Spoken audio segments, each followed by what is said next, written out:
Y seguimos hablando de algo que es fundamental, las expensas y la forma en la que impacta. Por ejemplo, la suba del sueldo de los encargados. Por ejemplo, el alza en la tarifa del gas. Por ejemplo, la suba en la electricidad. Pero, te quiero contar acerca de lo que sucede en los edificios ultramodernos, ¿sí? Estamos con Cecilia Seijó, que es abogada y que conoce en profundidad todos los movimientos y las cuentas que se hacen en los edificios. Digo, ¿qué pasa en los edificios que tienen pileta, que tienen un corredor comercial, que hay locales, que tenés absolutamente todo? Sí. Digo, ¿hay contras? ¿Cuáles son las que están a favor?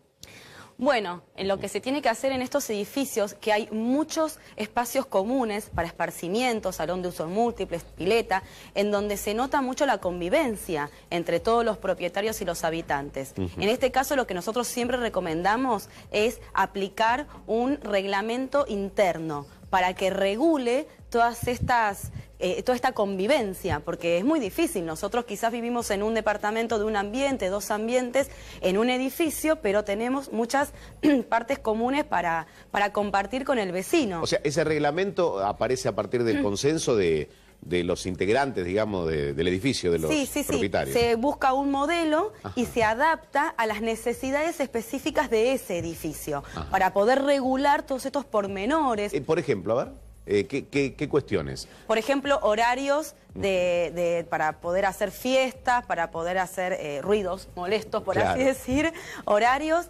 del uso de la pileta, cómo se debe permitir el uso de la pileta, si tiene que tener guardavidas o no, si la vestimenta, si uno tiene que pasear por los pasillos vestidos. Claro, en determinados lugares, parecen obvias estas cosas, ¿no? Pero no son para nada obvias. Algunas cosas parecen... A ver, Ceci. Sí, que siempre hay un desubicado que te rompe las reglas y ahí uno se da cuenta que tiene que poner cierto orden, porque si alguien aparece con el toallón, ¿no? Y en malla, ¿qué sucede? En el medio del ascensor y vos... ¿Y cómo hace una persona que quiere ir hasta el sector de pileta? Bueno, generalmente los reglamentos dicen que tiene que ir vestido, con vestimenta acorde a lo que es el edificio, porque quizás un propietario va a la pileta y otro propietario está esperando visitas. Entonces no tengo por qué ver a mi vecino en malla. Lo más sano en estos casos es aplicar un reglamento interno. Y en este reglamento interno lo que se establece son sanciones. A veces es difícil de poder entender, pero es lo más sano para un consorcio. ¿Y las sanciones?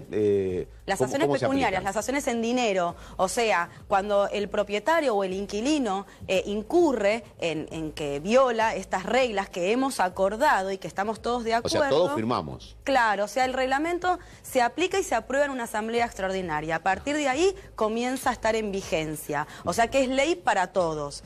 Si yo no cumplo esas reglas, me pueden aplicar apercibimientos y después pueden derivar en sanciones que son un importe que puede ser equivalente a una expensa. Eso se acuerda en el reglamento. O sea, quizás se acuerda una unidad de pago de... Claro. Y esos son ingresos extras para el consorcio también, ¿no? Por supuesto. A ver, Daniel. Sí, a ver, muchas de las cosas que comenta la doctora... yo las vivo personalmente, pero ella hablaba de los futuros aumentos. Faltó agregar el tema del agua, porque también, con el tema del agua las expensas ahora van a subir muchísimo. Por ejemplo, un departamento que pagaba 60 pesos en zona norte, un departamento hoy está pagando 268 pesos. Eso súmale al uso común. Pero hay un tema que es muy puntual. En los edificios que son demasiado los copropietarios, que son muchas las unidades funcionales, agregándole todo lo que planteaba Eduardo, la pileta, el SUNE, gimnasio, un montón de adicionales. ¿Cómo haces para controlar bien las expensas?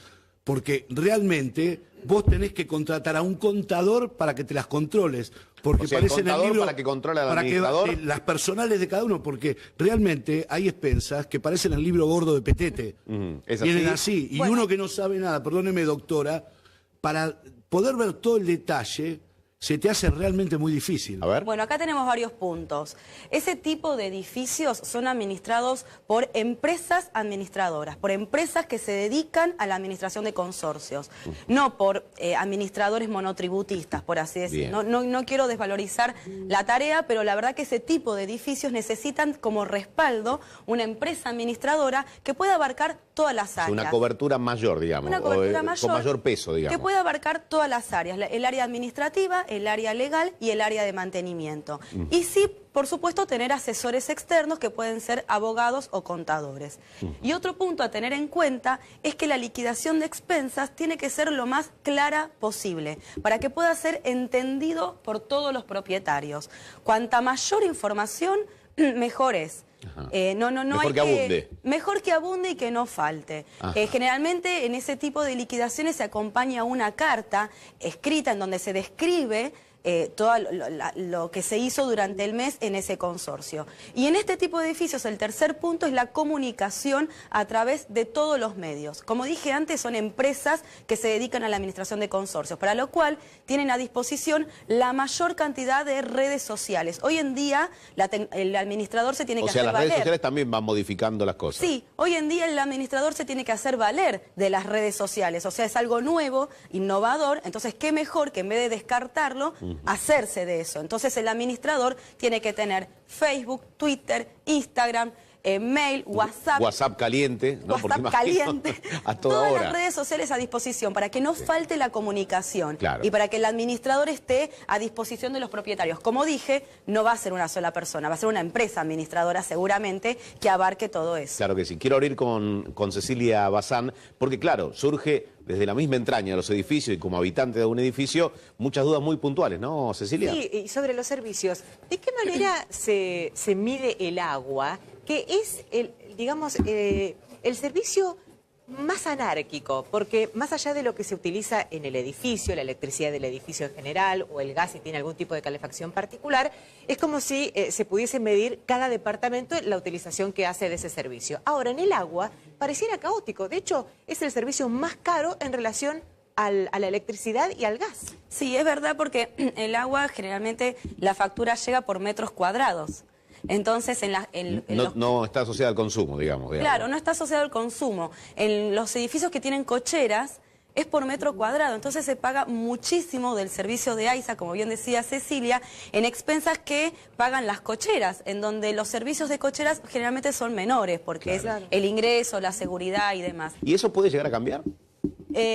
La verdad no les sabría decir, parecería que no. Ese es un dato que se desconoce porque por lo general en edificios con cocheras, los que tienen la cochera dicen, pero ¿por qué estoy pagando tanto por este lugar que se supone que no tiene ninguna utilización de ese servicio? Totalmente. Con respecto también al servicio de gas, cabe aclarar que los consorcios que tienen agua caliente central y calefacción central son más afectados por el aumento de gas que los que no tienen. O sea, los edificios que no tienen estos servicios centrales, el servicio de gas no afecta tanto, pero sí a los consorcios que tienen agua caliente central y calefacción central. En estos casos, lo que se hace, se buscan alternativas, medidas innovadoras. En los edificios que tienen calefacción central, se acorta el periodo de encendido de la caldera. Lamentablemente. Sí. Con todo esto vemos la innovación, la imaginación, o sea, también notamos un uso más adecuado de los servicios, la gente toma más conciencia en cuanto al servicio, sobre todo de la luz. En muchos casos, por ejemplo, en los edificios nos han pedido que implementemos luces de bajo consumo. Quizás es una inversión como primera medida, pero después se ve repercutido en que el servicio de luz baja. Y otra medida que se toma es el pulsador. Cuando uno pulsa la luz de un pasillo, que no se encienda todo el edificio, sino que sea sectorizado. Bien, por sectores. En un ratito, ¿te quedas un ratito más? ¿Cómo no? Porque hay muchas preguntas. Ítem seguridad. En un ratito nada más y las preguntas de Cecilia.